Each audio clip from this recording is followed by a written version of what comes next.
আমাৰ দলৰ কাৰ্যকৰ্তা বঢ়িয়া ইলেকশ্যনত জিকিম নে নাই পুৰা জিকিমতো সবে ভোট দিব একদম সব আজি বহুত ফুৰ্তিত আছে হয় না নহয় মোৰ এতিয়া ইয়াৰ পৰা যাব ইচ্ছা নহব নাযাও থাকি দিও সঁচাকৈ অহাবাৰ আহিলে ইয়াত থাকি দিম মই কাপোৰ কানি লৈ আহিম আজি যে কাপোৰ কানি লৈ অহা নাই আমাৰ আজিৰ সভাত আমাৰ মাজত উপস্থিত মন্ত্ৰী পীযুষ হাজৰিকা ডাঙৰীয়া জিলা সভাপতি সুনীল বসুমতাৰী ডাঙৰীয়া সঞ্জীৱ তাঁতী ডাঙৰীয়া প্ৰেম টাঙাম ডাঙৰীয়া হিমাংশু বৈশ্য ডাঙৰীয়া শান্তিয়াস কুজুৰ ডাঙৰীয়া দুলেন নায়ক ডাঙৰীয়া বিকন ডেকা ডাঙৰীয়া অজয় হাজৰিকা ডাঙৰীয়া অশোক মাহাতো ডাঙৰীয়া ধ্ৰুৱজ্যোতি শৰ্মা ডাঙৰীয়া উপস্থিত ৰাইজ আই মাতৃসকল আৰু যুৱক যুৱতী বন্ধু বান্ধৱীসকল পোনপ্ৰথমে মই আজি ইয়াত উপস্থিত সকলো ৰাইজকে মোৰ নমস্কাৰ জনাইছো মোৰ প্ৰণাম জনাইছো আমাৰ ননৈ চেৰফাং সমষ্টিত আদিবাসী মোৰ ভাই ভনীসকল থাকে বড়ো ভাই ভনীসকল থাকে অসমীয়া ভাষী ভাই ভনীসকল থাকে আমাৰ গোৰ্খা ভাই ভনী থাকে বঙালী ভাষী ভাই ভনী থাকে হিন্দী ভাষী থাকে আৰু আমাৰ সকলো ৰাইজে বিজেপিক ভাল পায় হয় নে নহয় ভাল পায় নে নাপায় বিজেপিক আৰু যোৱাবাৰ আমি এই নিৰ্বাচনত ননৈ চেৰফাঙৰ পৰা 2372টা ভোটত আমি জয়লাভ কৰিছিলো আৰু লোকসভা আৰু বিধানসভা নিৰ্বাচনতো ননৈ চেৰফাঙৰ ৰাইজে সদায় বিজেপি দলক ভোট দি আহিছে তাৰ বাবে মই সকলো ৰাইজক ধন্যবাদ আৰু কৃতজ্ঞতা জনাইছো শ্ৰদ্ধা ৰাইজ আমাৰ সন্মুখত দুটা ডাঙৰ নিৰ্বাচন আহি আছে এটা নিৰ্বাচন হল বিটিআৰৰ মানে কোকৰাঝাৰত চৰকাৰ কোনে বনাব আৰু এটা নিৰ্বাচন আহি আছে দিছপুৰত আমাৰ দিছপুৰত চৰকাৰ কোনে বনাব তাৰ মানে অহা কেইটামান দিনত প্ৰথমে বিটিআৰ তাৰ পিছত আমি বিধানসভা ইলেকশ্যনত ভোট দিব লাগিব এতিয়া বহুত মানুহে মোক কৈছিলে যে বিটিআৰৰ ইলেকশ্যনত বিজেপিয়ে অকলে খেলিব লাগে পদুমৰ চিনত খেলিব লাগে মই আজি আপোনালোকক ইয়াতে খুদিব আহিছো বিজেপিয়ে পদুমৰ চিনত ইলেকশ্যন খেলিব লাগে নে নালাগে পাক্কা লাগে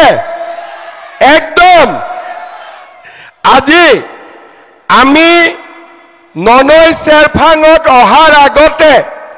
মই খৈৰাবাৰীত গৈছিলো আৰু ভেৰগাঁৱত গৈছিলো কেইদিনমান আগতে মই ওদালগুৰিত আহিছিলো মুদৈবাৰী হৰিচিঙা আৰু খালিংদুৱাৰ সমষ্টিত ৰাইজৰ লগত মই কথা পাতিছিলো তামুলপুৰত গৈছিলো দৰঙাজুলি নাগৰিজুলি শুক্লাই চেৰফাং তাৰ পিছত মই বাক্সাত গলো মুছলপুৰ মথনগুৰি চিৰাঙত গলো সুবাইজাৰ আমাৰ থুৰিবাৰী মানস চেৰফাং যোৱাকালি মই কোকৰাঝাৰত গৈছিলোঁ দতমা আৰু আমাৰ ফকিৰাগাম সমষ্টি সবতে মই সুধিছো যে বিজেপিয়ে কাবাৰ লগত ইলেকশন খেলিব লাগে নে অকলে লাগে সব ৰাইজে মোক কৈছে যে অকলে বিজেপিয়ে ইলেকশন খেলিব লাগে ঠিকে কৈছো নে নাই ঠিকে কৈছো নে নাই এইবাৰ বিটিআৰৰ ৰাইজে মনত সিদ্ধান্ত লৈছে যে পদুম ফুলত ইলেকশন হ'ব লাগে আৰু পদুম ফুলৰ চিনত বিজেপি দলে ইলেকশন খেলিব লাগে যোৱা 7 দিনত মই বিটিআৰৰ 15-16টা সমষ্টিত গলো ৰাইজৰ ইমান উৎসাহ ভাবিব নোৱাৰা যোৱাবাৰো মই বিটিআৰ ইলেকশনত আহিছিলো আজি যোৱাবাৰতকৈ 3 গুণ ৰাইজৰ মাজত উৎসাহ ৰাইজৰ মাজত উপস্থিতি মই আগতেও ননৈ চেৰফাঙত আহিছো কিন্তু ইমান ৰাইজ কেতিয়াও বিজেপিৰ মিটিঙত ওলাই অহা নাছিল এইবাৰ মোক এজন জাৰ্নেলিষ্টে সুধিলে স্যাৰ বিজেপিৰ বতাহ বলিছে নেকি মই বোলো বতাহ বৰা নাই সুনামি আহি আছে এইবাৰ বিজেপিৰ সুনামি আহি আছে কিহৰ কাৰণে যোৱা 5 বছৰত ৰাইজে বিজেপিৰ চৰকাৰ দেখিলে দিছপুৰত বিজেপিৰ চৰকাৰ হল আৰু আমাৰ মোদী ডাঙৰীয়াই বিটিআৰ চুক্তি কৰিলে মই মুখ্যমন্ত্ৰী হলো মোক মোদী ডাঙৰীয়াই সিএম হোৱাৰ পিছত তেতিয়া কোভিড চলি আছিলে মই মোদী ডাঙৰীয়াক গৈ লগ কৰিলো প্ৰধানমন্ত্ৰী ডাঙৰীয়াই মোক ক'লে যে হিমন্ত অসমখন ধুনীয়া হৈছে শান্তিপূৰ্ণ হৈছে কিন্তু বিটিআৰ খনত আৰু মানুহ মৰিব নালাগে বিটিআৰ শান্তিত থাকিব লাগে কাৰণ মোদী ডাঙৰীয়াই জানিছিল যে বিটিআৰত 4,000 মানুহৰ মৃত্যু হৈছিলে গোষ্ঠীগত সংঘৰ্ষ হৈছিলে গুলিকাণ্ড বোমা বিস্ফোৰণ বিটিআৰৰ পৰিস্থিতি অশান্ত আছিলে মই মোদী ডাঙৰীয়াক কথা দিছিলো যে মোদী ডাঙৰীয়া বিটিআৰত আমি শান্তি আনিম তেতিয়া মই নাজানিছিলো পাৰিম নে নোৱাৰিম কিন্তু মুখেদি ক'ব লাগে কৈ দিলো কিন্তু আজি 5 বছৰ হৈ গল মই আপোনালোকক ক'ব পাৰো মই যেতিয়াৰ পৰা মুখ্যমন্ত্ৰী হৈছো বিটিআৰত এজনো মানুহ মৰিবলগীয়া হোৱা নাই এটাও গুলিকাণ্ড হোৱা নাই এটাও বোমা বিস্ফোৰণ হোৱা নাই আজি বিটিআৰ শান্তিৰ বিটিআৰ এই বিটিআৰত সকলো জনগোষ্ঠীৰ ৰাইজ আজি একেলগে আছে ৰাস্তা ঘাট স্কুল কলেজ আজি আমি বিটিআৰৰ ৰাইজক আগুৱাই লৈ যাবৰ বাবে চেষ্টা কৰিছো আৰু বিটিআৰ আজি শান্তিত পৰিণত হৈছে আজি আমাৰ মিটিঙত মই দেখিছো বহুত বয়োজ্যেষ্ঠ মানুহ মিটিঙত বহি আছে আপোনালোকে মনত পেলাওক 10 বছৰ আগতে বিটিআৰত ইলেকশন নহৈছিলে মটৰচাইকেলত আহিব বন্দুক লৈ অমুক চিনত ভোট দিবি দেই বাস আৰু বেলেগ কথা একো নাই ভোট শেষ কিন্তু আজি বিটিআৰত বন্দুক লৈ ভোট খুজিব নোৱাৰে নমস্কাৰ কৰি ৰাইজক ভোট খুজিব লাগিব হয়নে নহয় আজি নমস্কাৰ কৰিব ৰাইজ ভোট দিয়ক ৰাস্তা বনাই দিম স্কুল বনাই দিম অৰুণোদয় দিম তেতিয়া ৰাইজে ভোট দিব এইটো এতিয়া নাই আৰু এইটো গৈ এইটো হৈ গল হয় না নহয় আজি বিটিআৰত অস্ত্ৰৰ জনজননী নহয় ইয়াত নমস্কাৰ প্ৰণামত এতিয়া ভোট হ'ব তাৰ মানে আমি আপোনালোকক শান্তি দিলো আমি আপোনালোকক গণতান্ত্ৰিক অধিকাৰ দিলো এতিয়া আমাৰ আৰু কাম আছে কাম পুৰা হোৱা নাই কাৰণ বিটিআৰত কৰিবলগীয়া কাম এতিয়াও বহুত আছে আমাৰ বিটিআৰত হিন্দু মুছলমান খ্ৰীষ্টিয়ান নেপালী অসমীয়া বঙালী হিন্দী ভাষী আদিবাসী আমাৰ গোটেই মানুহ আছে কিন্তু আমি এটা কথা বুজিব লাগিব ইয়াত বড়ো ৰাভা খৰণীয়া কছাৰী বৰ্মন কছাৰী আমি সকলো আছো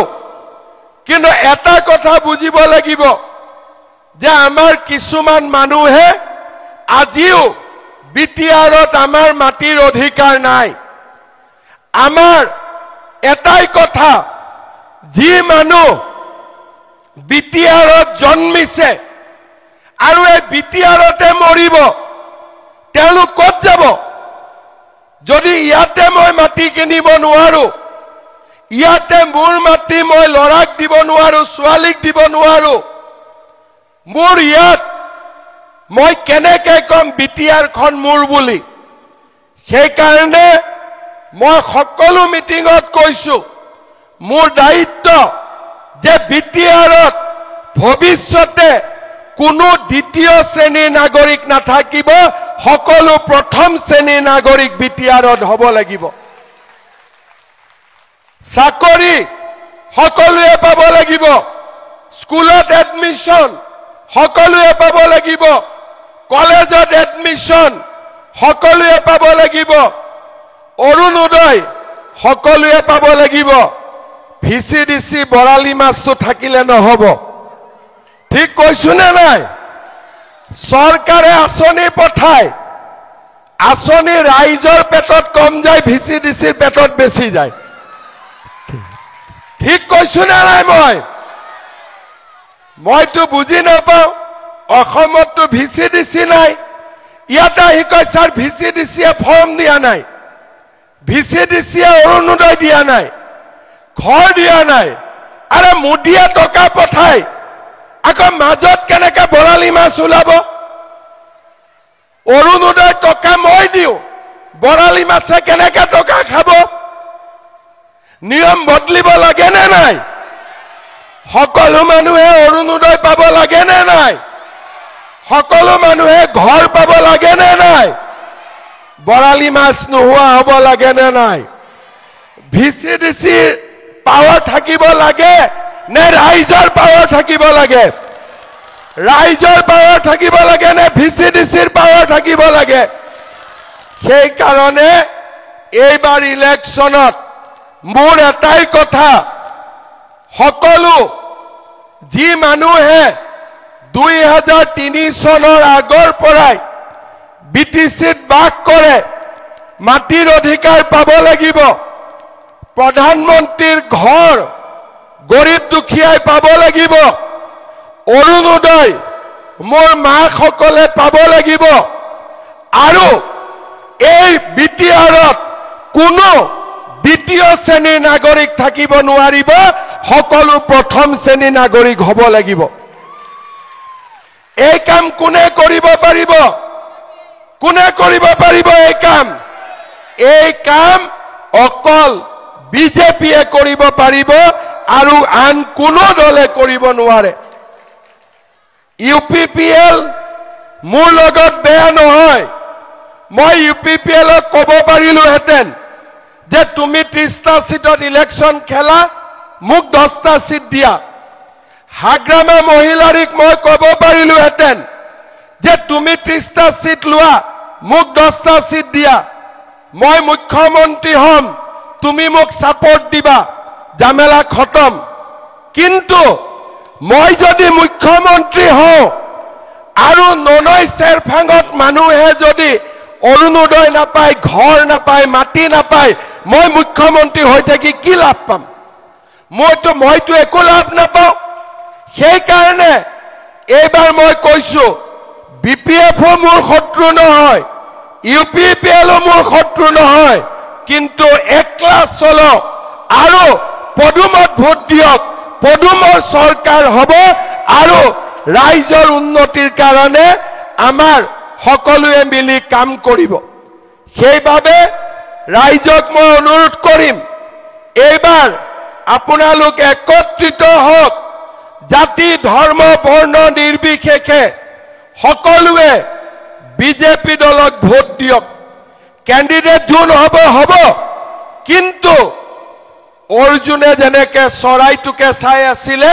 তেনেকে আমি পদুমত চাই থাকিব লাগিব। কাগজত পদুম পাম আৰু পদুমতে আমি ভোট দিম, হ'ব? পাক্কা? আৰু পদুমত ভোট দিলে আমাৰ কোকৰাঝাৰত ভেটি সুদৃঢ় হলে আমি কেতিয়াও কোনো মানুহে দ্বিতীয় শ্ৰেণীৰ বুলি ভাবিব নোৱাৰিব। সকলোৱে এই বিটিআৰখন নিজৰ বুলি আদৰি ল'ব। আজি অলপ আগতে মই ভেৰগাঁৱত গৈছিলো, মানুহ অলপমান ৰাস্তাটো আছিলে, মই মানুহৰ মাজত সোমালো। ৰাইজে ল'ৰাবিলাকে মোক কয়, দাদা পুলিচৰ ৰিজাল্ট কেতিয়া দিব? কামাণ্ডো পোষ্ট ওলাবনে নাই? তেতিয়া মই ভাবিলো যে ইমান উৎসাহ আছে। মই তেতিয়া সুধিলো যে বাবা তুমি চাকৰি পাবা বুলি কি গ্যাৰেণ্টি আছে? যে মামা মই পাও নাপাও, কিন্তু দুখীয়া মানুহে পাব, এইটো গ্যাৰেণ্টি আছে। কাৰণ দিছপুৰৰ চাকৰিত কোনেও টকা নাখায়, কিন্তু দিছপুৰৰ চাকৰিত টকা নাখালে নহব, কোকৰাঝাৰৰ চাকৰিটো কোনেও টকা খাব নোৱাৰিব। তেতিয়াহে আমাৰ বিটিআৰৰ জীৱনলৈ পৰিৱৰ্তন আহিব।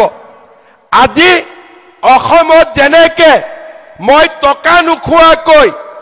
চৰকাৰী চাকৰি হাজাৰ হাজাৰ ল'ৰা ছোৱালীক দিছো, তেনেকে আমি আমাৰ বিটিআৰৰ ল'ৰা ছোৱালীকো আমি ন্যায় দিব লাগিব।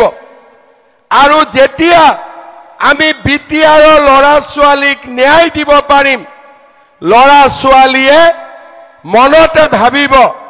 যে ময়ো বিটিআৰৰ এজন গৌৰৱী নাগৰিক। সেই পৰিৱেশ আমি আনিব লাগিব। আজি আমি অৰুণোদয় আঁচনি দিছো, 1250 টকা মাহত মহিলাসকলে পাব। গেছৰ চিলিণ্ডাৰৰ কাৰণে আমি আৰু 250 টকা দিম। তাৰ মানে অৰুণোদয় মহিলাই 1250 টকা একাউণ্টত পাব। গেছৰ চিলিণ্ডাৰ কিনিলে আৰু 250 টকা বেংকৰ একাউণ্টত পাব। তাৰ মানে 1500 টকা হ'ব। কিন্তু মোক খৈৰাবাৰীত কৈছে যে মামা আমি ফৰ্মে পোৱা নাই অৰুণোদয়। তেনেকে হলেতো নহব। সেইবাবে মই আজি আপোনালোকক কৈছো, লাগিলে 20,000 অৰুণোদয় ওদালগুৰি জিলাত বেছিকৈ দিম, কিন্তু সকলো দুখীয়া মানুহে অৰুণোদয় আঁচনি এইবাৰ পাব লাগিব। আৰু তাৰ কাৰণে মই ব্যৱস্থা ল'ম।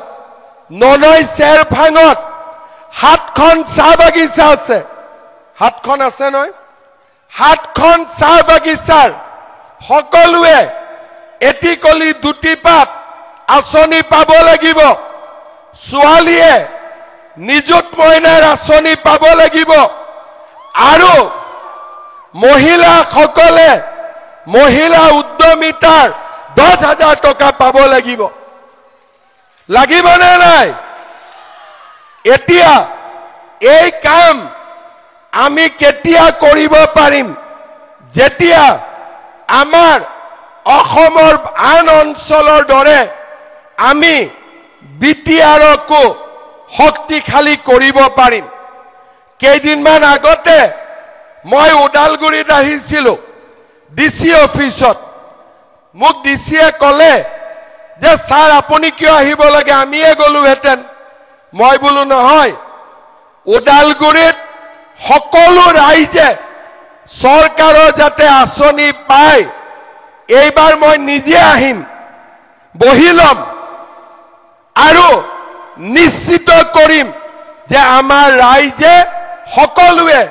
এইবাৰ অন্তত বুজি পাব যে চৰকাৰ আমাৰ আৰু আমি সকলোৱে সমান অধিকাৰ পাম এই কামখিনি এইবাৰ আমি কৰি দিব লাগিব আৰু সেই কাৰণে মই বিটিআৰত সব কাম বাদ দি সকলো সমষ্টিত আহিছো আকৌ আহিম বিটিআৰত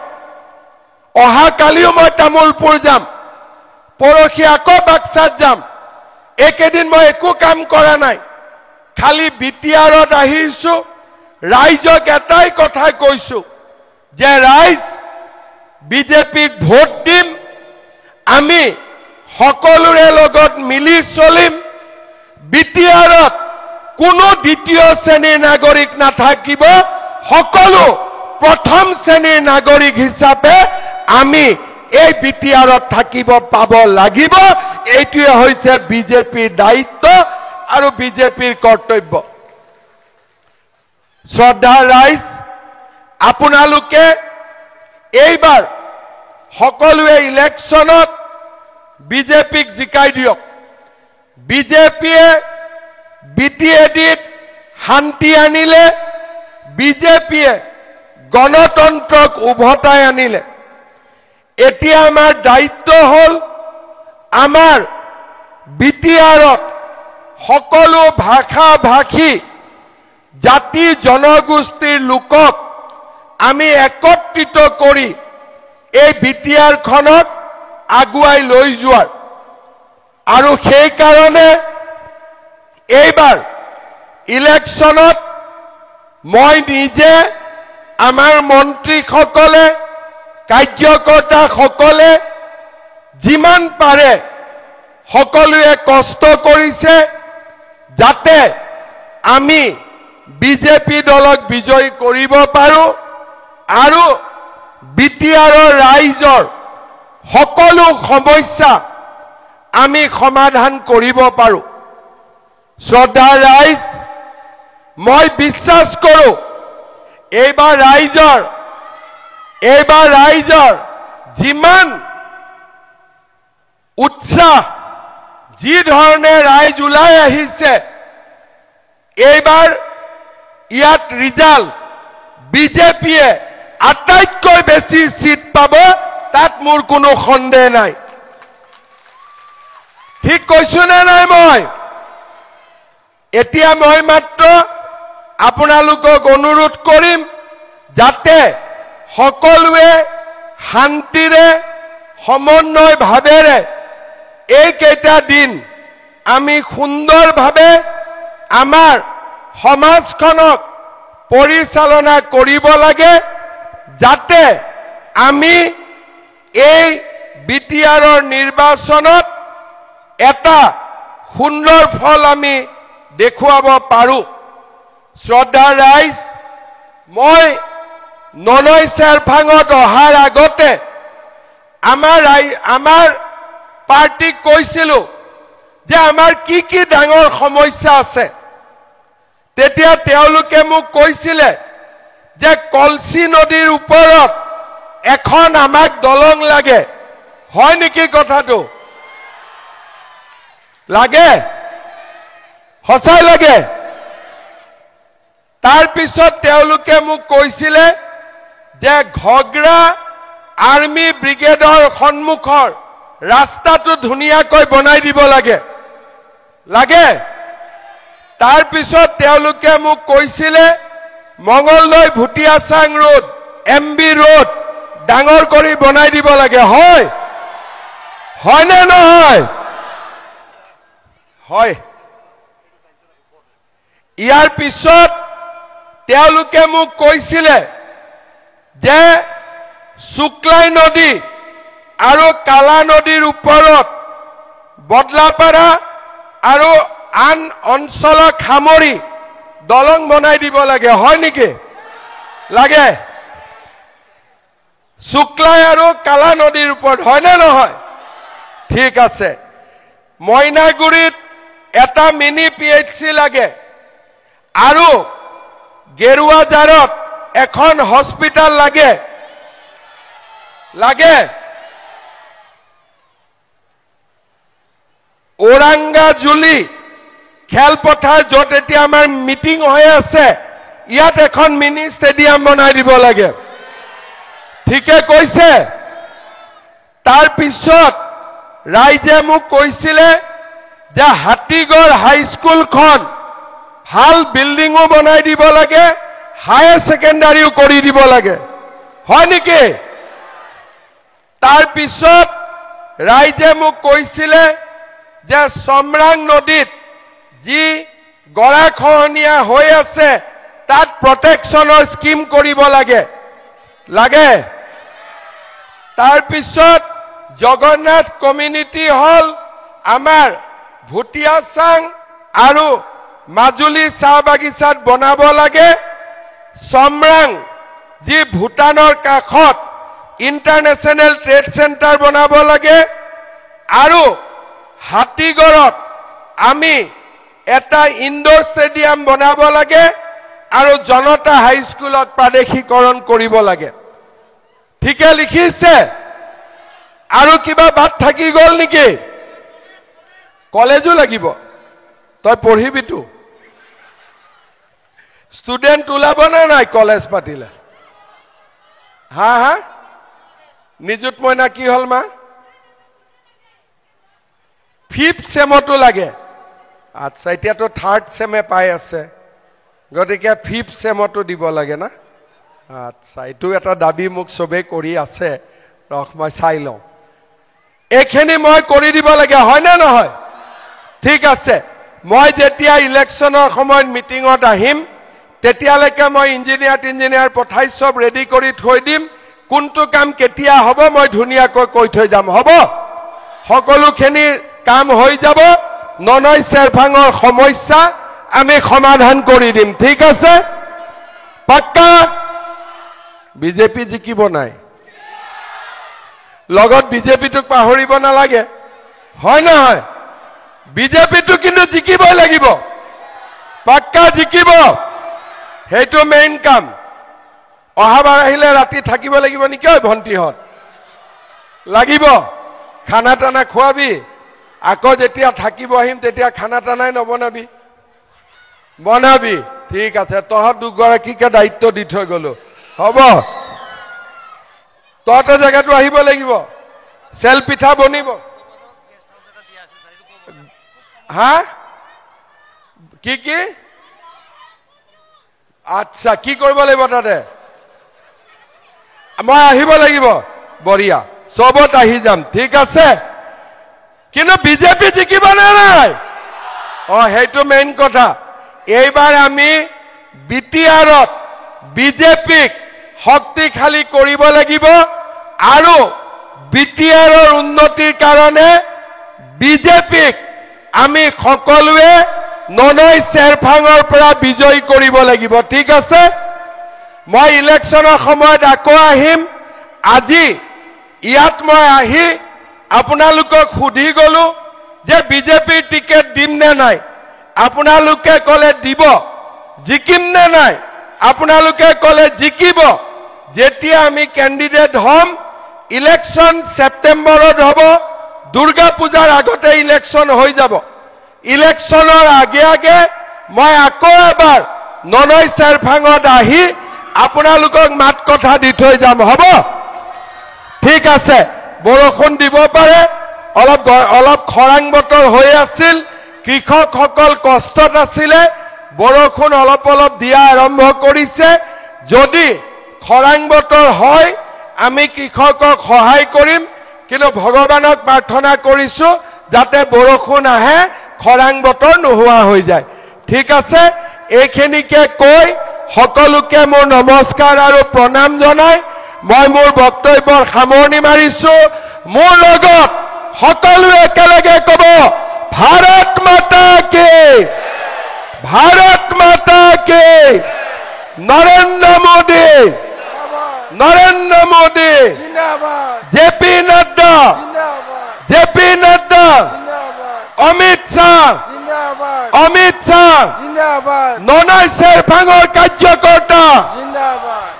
शेरफांगर कार्यकर्ता ननाई शेरफांगर युव बाहिनी ननाई शेरफांगर युव बाहिनी ननाई शेरफांगर महिला कार्यकर्ता ननाई शेरफांगर महिला कार्यकर्ता बंदे बंदे बहुत बहुत धन्यवाद हिमंत बिश्व शर्मा डॉक्टर हिमंत बिश्व शर्मा সকলোকে থিয় হৈ হাততালি বজাই তেখেতক ধন্যবাদ জনাবলৈ আমি অনুৰোধ জনাইছো।